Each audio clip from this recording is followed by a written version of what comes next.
I remember my friend when we go to lunch 2 years ago, and she said to me, "It looks like someone wants to cut my hair while I'm sleeping." And I laughed because I thought he was hallucinating, until she wore small hair clips all over her head. And when I also felt that the devil wanted to make me bald by pulling my hair, I feel hurts. So hurts. The devil was pulling my hair and making it rough until it was twisting, and I checked my hair.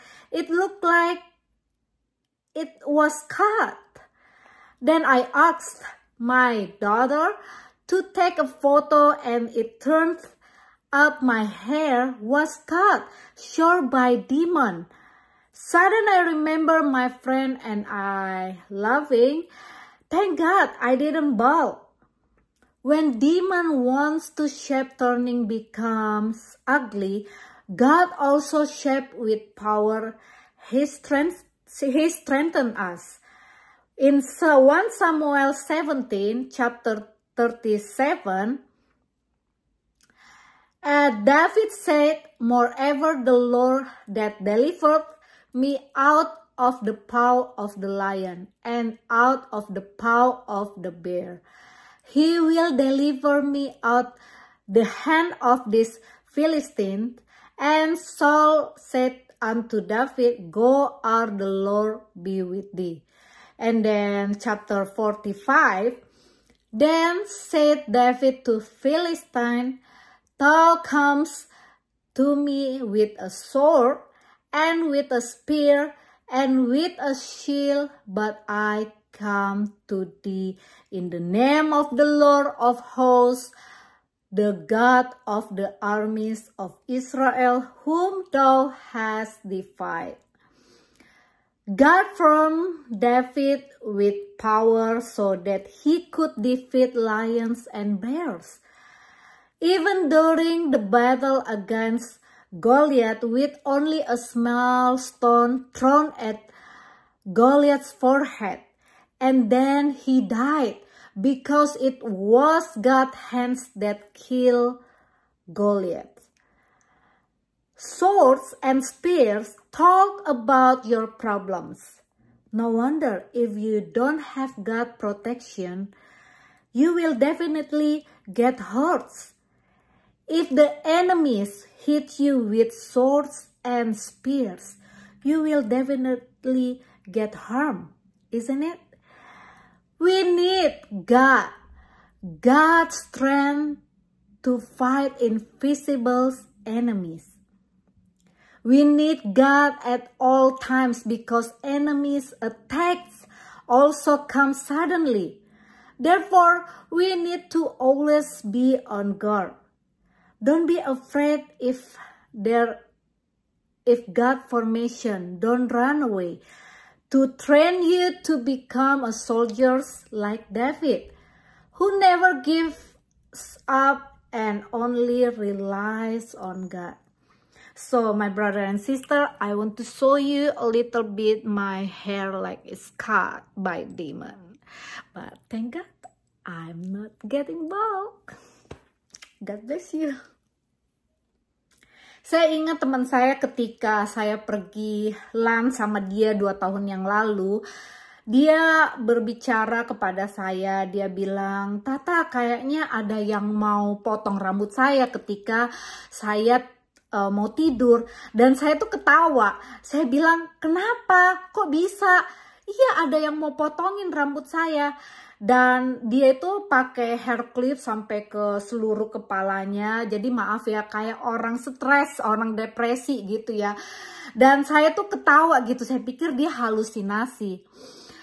Nah kemudian beberapa bulan yang lalu, kalau nggak salah 2 bulan yang lalu, saya tuh berasa iblis itu, setan itu kayak tarik rambut saya gitu loh. Dan suka sering sakit sampai sekarang di sini. Dan iblis itu mau membuat saya botak ya. Jadi saya minta anak saya fotoin gitu, dan ternyata itu rambutnya emang kepotong pendek. Jadi ya pekerjaan iblis itu udah nyata ya, bisa gitu potong rambut, dan untung saya tuh nggak botak gitu. Kalau saya botak kan aduh sayang ya.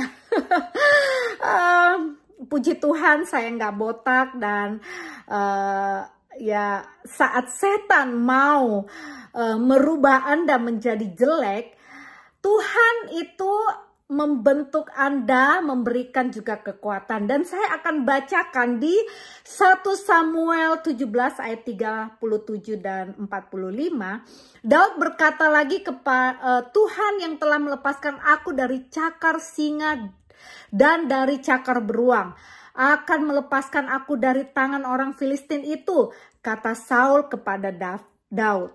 Pergilah, Tuhan menyertai engkau. Dan di ayat 45, lalu kata Daud kepada orang Filistin itu, engkau datang kepadaku dengan pedang, tombak, dan perisai.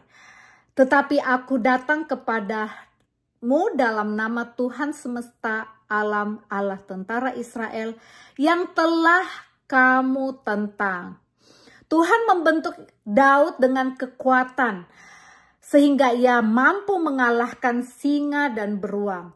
Bahkan saat pertarungan melawan Goliat, hanya dengan batu kecil, ya saudara-saudara, itu kena di kepalanya Goliat, dan Goliat itu mati. Dan itu karena tangannya Tuhan yang membuat batu itu nancap ya di forehead, di kepalanya Goliat. Nah, saudara-saudara, pedang dan tombak itu berbicara tentang masalah kita. Tidak heran kalau tidak ada perlindungan Tuhan, pasti kita akan terluka, dan musuh memukul kala kita yang setengah-setengah di dalam Tuhan, dan pasti akan sakit, bukan? Oleh karena itu, kita memerlukan Tuhan. Tuhan adalah kekuatan kita. Tuhan yang berperang melawan musuh-musuh kita yang tidak kelihatan. Nah, jadi kalau saudara-saudara, Tuhan membentuk Anda di saat dalam peperangan, jangan takut, jangan lari. Tetap mengandalkan Tuhan, tetap kuat di dalam Tuhan, karena Tuhan pasti akan menolong kita. Dan jangan berhenti untuk mengandalkan Tuhan, karena Tuhan melatih kita untuk menjadi prajurit-prajuritnya. Dan Anda akan menjadi murid-murid Tuhan yang tangguh dan bisa menghadapi setiap masalah apapun yang Anda hadapi.